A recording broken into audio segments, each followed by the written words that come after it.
Video ਨੂੰ like ਤੇ ਕਮੈਂਟਾਂ ਦੇ ਵਿੱਚ ਵਾਹਿਗੁਰੂ ਲਿਖ ਕੇ ਆਪਣੀ ਹਾਜ਼ਰੀ ਜ਼ਰੂਰ ਲਗਵਾਉਣਾ। ਤੁਹਾਡੇ ਨਾਲ ਹੁਣ ਸੱਚੀ ਕਥਾ ਸਾਂਝੀ ਕਰ ਲੈਂਦੇ ਹਾਂ। ਗੁਰਪ੍ਰੀਤ ਕੌਰ ਆਪਣੇ ਦਫ਼ਤਰ ਦਾ ਕੰਮ ਖਤਮ ਕਰਕੇ ਬਠਿੰਡੇ ਤੋਂ ਲੁਧਿਆਣੇ ਆਪਣੇ ਘਰ ਆ ਰਹੀ ਸੀ। ਤੇਜ਼ ਰਫ਼ਤਾਰ ਹੋਣ ਦੇ ਕਾਰਨ ਉਸ ਦੀ ਗੱਡੀ ਬੇਕਾਬੂ ਹੋ ਕੇ ਸੜਕ ਦੇ ਡਿਵਾਈਡਰ ਤੇ ਜਾ ਵੱਜੀ। ਬਹੁਤ ਭਿਆਨਕ ਐਕਸੀਡੈਂਟ ਹੋਇਆ ਜਿਸ ਨਾਲ ਕਾਰ ਪੂਰੀ ਤਰ੍ਹਾਂ ਟੁੱਟ ਗਈ। ਐਕਸੀਡੈਂਟ ਇੰਨਾ ਭਿਆਨਕ ਸੀ ਕਿ ਗੁਰਪ੍ਰੀਤ ਕੌਰ ਨੂੰ ਕਾਰ ਦੇ ਹਿੱਸਿਆਂ ਨੂੰ ਕੱਟ-ਕੱਟ ਕੇ ਬਾਹਰ ਕੱਢਿਆ ਗਿਆ ਤੇ ਬਾਅਦ ਦੇ ਵਿੱਚ ਹਸਪੀਟਲ ਲੈ ਜਾਇਆ ਗਿਆ। ਗੁਰਪ੍ਰੀਤ ਕੌਰ ਦੀ ਹਾਲਤ ਦੇਖ ਕੇ ਤਾਂ ਇੰਜ ਲੱਗ ਰਿਹਾ ਸੀ ਕਿ ਜਿਵੇਂ ਉਹ ਨਹੀਂ ਬਚੇਗੀ, ਪਰ ਉਸ ਦਾ ਇਲਾਜ ਕਰਵਾਇਆ ਗਿਆ ਤੇ ਉਸ ਦਾ ਚੂਲਾ ਖਰਾਬ ਹੋ ਗਿਆ, ਜਿਸ ਤੋਂ ਬਾਅਦ ਗੁਰਪ੍ਰੀਤ ਕੌਰ ਦੀ ਜਾਨ ਤਾਂ ਬਚ ਗਈ ਪਰ ਉਸ ਦੀ ਲੱਤ ਕੱਟਣੀ ਪਈ। ਦੁੱਖ ਤਾਂ ਇਹੀ ਸੀ ਕਿ ਗੁਰਪ੍ਰੀਤ ਕੌਰ ਹੁਣ ਤਾਂ ਨਾ ਚੱਲ ਸਕਦੀ ਸੀ ਤੇ ਨਾ ਹੀ ਬੈਠ ਸਕਦੀ ਸੀ। ਲੰਡਨ ਦੇ ਗੁਰਦੁਆਰੇ ਸਾਹਿਬ ਦੇ ਹੈੱਡ ਗ੍ਰੰਥੀ ਹਰਦੀਪ ਸਿੰਘ ਨੇ ਦੱਸਿਆ ਕਿ ਗੁਰਪ੍ਰੀਤ ਕੌਰ ਦੇ ਪਿਤਾ ਇੱਕ ਸਰਕਾਰੀ ਨੌਕਰੀ ਦੇ ਉੱਤੇ ਸੀ। ਗੁਰਪ੍ਰੀਤ ਕੌਰ ਦਾ ਪਰਿਵਾਰ ਲੁਧਿਆਣੇ ਨਾਲ ਸੰਬੰਧ ਰੱਖਦਾ ਸੀ ਤੇ ਜਦੋਂ ਗੁਰਪ੍ਰੀਤ ਕੌਰ 10 ਸਾਲਾਂ ਦੀ ਸੀ ਤਾਂ ਉਸ ਦੀ ਮਾਂ ਇੱਕ ਲੰਬੀ ਬਿਮਾਰੀ ਤੋਂ ਬਾਅਦ ਚੱਲ ਬਸੀ, ਜਿਸ ਤੋਂ ਬਾਅਦ ਗੁਰਪ੍ਰੀਤ ਕੌਰ ਦੇ ਪਿਤਾ ਗੁਰਚਰਨ ਸਿੰਘ ਨੇ ਹੀ ਉਸ ਦੀ ਪਰਵਰਿਸ਼ ਕੀਤੀ।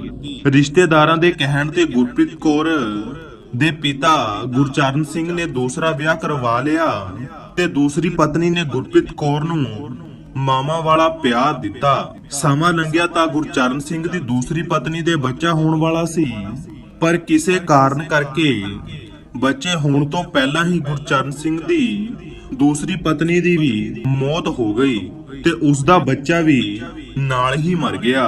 ਹੁਣ ਗੁਰਪ੍ਰੀਤ ਕੌਰ ਦਾ ਇੰਨਾ ਭਿਆਨਕ ਐਕਸੀਡੈਂਟ ਹੋਇਆ ਸੀ ਤੇ ਪਿਤਾ ਗੁਰਚਰਨ ਸਿੰਘ ਨੇ ਹੀ ਉਸ ਦੇ ਦੇਖਭਾਲ ਕੀਤੀ। ਬਹੁਤ ਮੁਸ਼ਕਲਾਂ ਤੋਂ ਬਾਅਦ ਗੁਰਪ੍ਰੀਤ ਕੌਰ ਦਾ ਕੈਰੀਅਰ ਬਣਿਆ ਸੀ। ਉਹ ਸਮਾਂ ਆ ਚੁੱਕਿਆ ਸੀ ਕਿ ਗੁਰਪ੍ਰੀਤ ਕੌਰ ਹੁਣ ਬੈਠ ਵੀ ਨਹੀਂ ਸਕਦੀ ਸੀ। ਬੜੀ ਮੁਸ਼ਕਲ ਦੇ ਨਾਲ ਹੀ ਉਸ ਦਾ ਪਿਤਾ ਉਸ ਨੂੰ ਸਹਾਰਾ ਦੇ ਕੇ ਬਿਠਾਉਂਦਾ ਸੀ ਤੇ ਰੋਟੀ ਪਾਣੀ ਖਵਾਉਂਦਾ ਸੀ ਤੇ ਬਾਅਦ ਵਿੱਚ ਉਸ ਦੀ ਕਿਰਿਆ ਵੀ ਸੋਧਦਾ ਸੀ। ਗੁਰਪ੍ਰੀਤ ਕੌਰ ਦਾ ਪਰਿਵਾਰ ਹੁਣ ਕਾਫੀ ਤੰਗੀ ਕੱਟ ਰਿਹਾ ਸੀ, ਪਰ ਪਰਮਾਤਮਾ ਦੇ ਰੰਗਾਂ ਨੂੰ ਕੋਈ ਨਹੀਂ ਸਮਝ ਸਕਦਾ। ਗੁਰਪ੍ਰੀਤ ਕੌਰ ਦਾ ਇੱਕੋ ਇੱਕ ਸਹਾਰਾ ਉਸ ਦਾ ਪਿਤਾ ਇੱਕ ਦਿਨ ਰਸੋਈ ਦੇ ਵਿੱਚ ਕੰਮ ਕਰ ਰਿਹਾ ਸੀ ਤੇ ਅਚਾਨਕ ਹੀ ਡਿੱਗ ਗਿਆ, ਜਿਸ ਤੋਂ ਬਾਅਦ ਉਹ ਵੀ ਇਸ ਜਹਾਨੋਂ ਤੁਰ ਗਿਆ। ਹੁਣ ਗੁਰਪ੍ਰੀਤ ਕੌਰ ਇਕੱਲੀ ਰਹਿ ਚੁੱਕੀ ਸੀ। ਉਸ ਦਾ ਸਹਾਰਾ ਉਸ ਦਾ ਪਿਤਾ ਵੀ ਮਰ ਚੁੱਕਿਆ ਸੀ। ਕੁਝ ਕੁ ਦਿਨਾਂ ਬਾਅਦ ਗੁਰਪ੍ਰੀਤ ਕੌਰ ਦੇ ਰਿਸ਼ਤੇਦਾਰਾਂ ਨੇ ਉਸ ਨੂੰ ਸੰਭਾਲਿਆ, ਪਰ ਉਸ ਦੀ ਸਾਂਭ ਸੰਭਾਲ ਬਹੁਤ ਹੀ ਮੁਸ਼ਕਲ ਸੀ। ਬਾਅਦ ਵਿੱਚ ਲੰਡਨ ਦੇ ਵਿੱਚ ਰਹਿੰਦੇ ਗੁਰਪ੍ਰੀਤ ਕੌਰ ਦਾ ਮਾਮਾ ਭਾਰਤ ਆਇਆ। ਉਸਨੇ ਗੁਰਪ੍ਰੀਤ ਕੌਰ ਦੀ ਹਾਲਤ ਦੇਖੀ ਤੇ ਇਹ ਫੈਸਲਾ ਕੀਤਾ ਕਿ ਉਹ ਗੁਰਪ੍ਰੀਤ ਕੌਰ ਨੂੰ ਲੰਡਨ ਵਿੱਚ ਹੀ ਲੈ ਜਾਣਗੇ ਤੇ ਉਸ ਦਾ ਉੱਥੇ ਇਲਾਜ ਕਰਵਾਉਣਗੇ। ਕੁਝ ਕੁ ਮਹੀਨਿਆਂ ਲਈ ਉਸਨੇ ਗੁਰਪ੍ਰੀਤ ਕੌਰ ਨੂੰ ਸਾਂਭਣ ਵਾਸਤੇ ਇੱਕ ਨਰਸ ਨੂੰ ਰੱਖਿਆ ਤੇ ਗੁਰਪ੍ਰੀਤ ਕੌਰ ਦੇ ਪੇਪਰ ਤਿਆਰ ਕਰਵਾ ਕੇ 2 ਮਹੀਨਿਆਂ ਦੇ ਵਿੱਚ ਹੀ ਉਸ ਨੂੰ ਲੰਡਨ ਲੈ ਗਏ। ਗੁਰਪ੍ਰੀਤ ਕੌਰ ਦੇ ਮਾਮਾ ਜੀ ਨੇ ਲੰਡਨ ਦੇ ਵਿੱਚ ਅੰਗਰੇਜ਼ ਔਰਤ ਦੇ ਨਾਲ ਵਿਆਹ ਕਰਵਾਇਆ ਹੋਇਆ ਸੀ ਤੇ ਘਰ ਦੇ ਵਿੱਚ ਗੁਰਪ੍ਰੀਤ ਕੌਰ ਦੀ ਮੌਜੂਦਗੀ ਉਸ ਦੀ ਮਾਮੀ ਨੂੰ ਪਸੰਦ ਨਹੀਂ ਸੀ। ਫਿਰ ਵੀ ਉਸ ਦਾ ਮਾਮਾ ਗੁਰਪ੍ਰੀਤ ਕੌਰ ਦਾ ਇਲਾਜ ਕਰਵਾ ਰਿਹਾ ਸੀ, ਪਰ ਜਦੋਂ ਉਸ ਦਾ ਮਾਮਾ ਕੰਮ ਤੇ ਚਲਿਆ ਜਾਂਦਾ ਤਾਂ ਉਸ ਦੀ ਮਾਮੀ ਉਸ ਨੂੰ ਤਾਨੇ ਦੇ ਦੇ ਕੇ ਤੰਗ ਕਰਦੀ।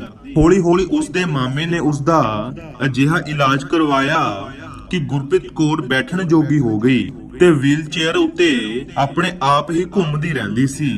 ਗੁਰਪ੍ਰੀਤ ਕੌਰ ਨੇ ਸੋਚਿਆ ਕਿ ਘਰ ਦੇ ਵਿੱਚ ਰਹਿ ਕੇ ਤਾਂ ਪਰੇਸ਼ਾਨ ਹੀ ਹੋਵਾਂਗੀ, ਇਸ ਲਈ ਉਸਨੇ ਆਪਣੇ ਘਰ ਦੇ ਕੋਲ ਬਣੇ ਗੁਰਦੁਆਰੇ ਸਾਹਿਬ ਦੇ ਵਿੱਚ ਜਾਣਾ ਸ਼ੁਰੂ ਕਰ ਦਿੱਤਾ। ਜਿਸ ਗੁਰਦੁਆਰੇ ਸਾਹਿਬ ਦੇ ਵਿੱਚ ਮੈਂ ਹੈੱਡ ਗ੍ਰੰਥੀ ਸੀ, ਜਦੋਂ ਗੁਰਪ੍ਰੀਤ ਕੌਰ ਗੁਰਦੁਆਰੇ ਸਾਹਿਬ ਆਉਂਦੀ ਤਾਂ ਮੈਨੂੰ ਬੜਾ ਪਿਆਰ ਦੇ ਨਾਲ ਬੁਲਾਉਂਦੀ ਸੀ ਤੇ ਉਸ ਸਮੇਂ ਇੱਕ ਹੋਰ ਮੁੰਡਾ ਵੀ ਗੁਰਦੁਆਰੇ ਸਾਹਿਬ ਦੇ ਵਿੱਚ ਹਰ ਰੋਜ਼ ਆਉਂਦਾ ਸੀ ਤੇ ਗੁਰਪ੍ਰੀਤ ਕੌਰ ਨੂੰ ਦੇਖਦਾ ਰਹਿੰਦਾ ਸੀ।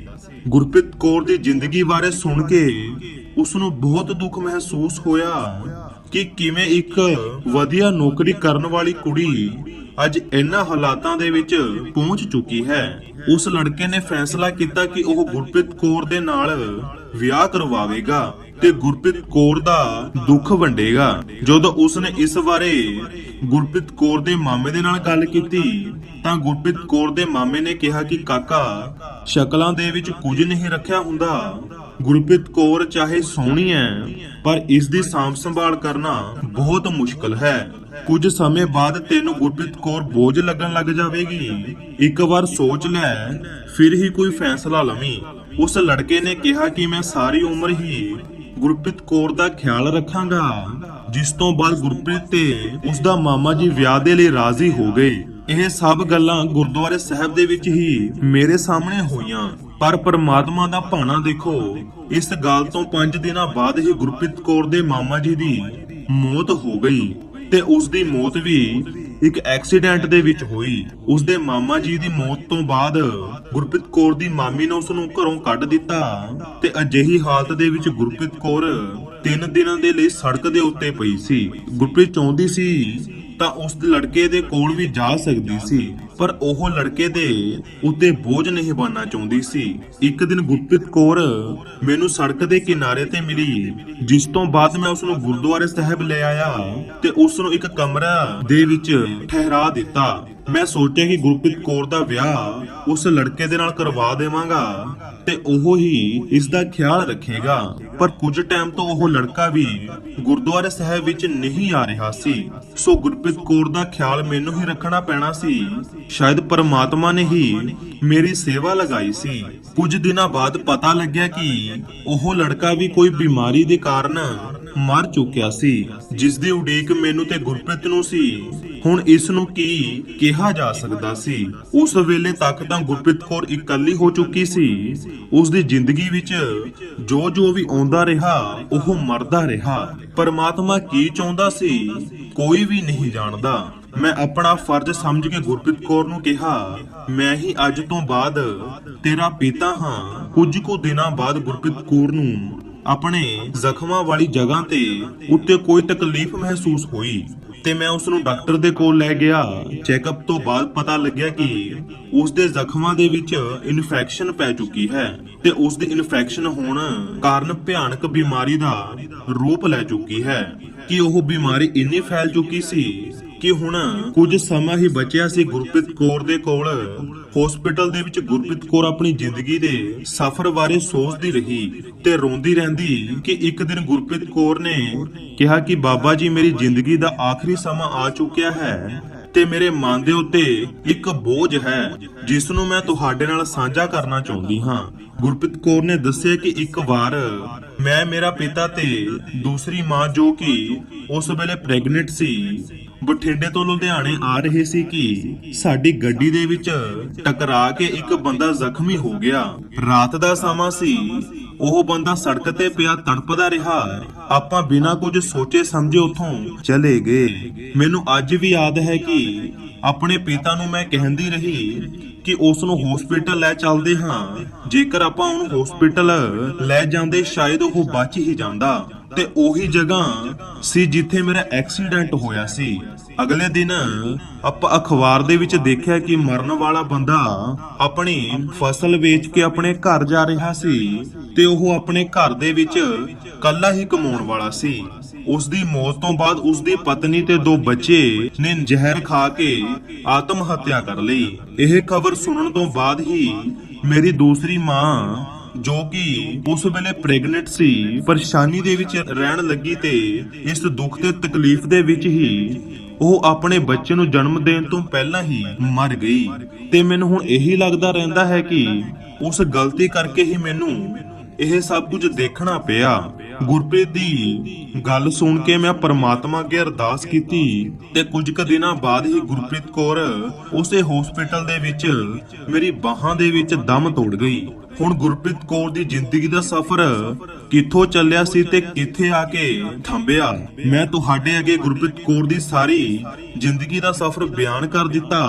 ਹੁਣ ਤੁਹਾਨੂੰ ਜਵਾਬ ਦੇਣਾ ਪਵੇਗਾ ਗੁਰਪ੍ਰੀਤ ਕੌਰ ਦੇ ਦੁੱਖਾਂ ਦਾ ਕਾਰਨ ਉਹ ਮਰਿਆ ਹੋਇਆ ਪਰਿਵਾਰ ਸੀ ਜਾਂ ਫਿਰ ਗੁਰਪ੍ਰੀਤ ਕੌਰ ਦੀ ਜ਼ਿੰਦਗੀ ਦੇ ਵਿੱਚ ਇਹ ਸਭ ਭੋਗਣਾ ਹੀ ਸੀ। ਇਸ ਤਰ੍ਹਾਂ ਦੀ ਵੀਡੀਓ ਦੇਖਣ ਦੇ ਲਈ ਸਾਡੇ ਚੈਨਲ ਨੂੰ ਸਬਸਕ੍ਰਾਈਬ ਕਰ ਲਵੋ।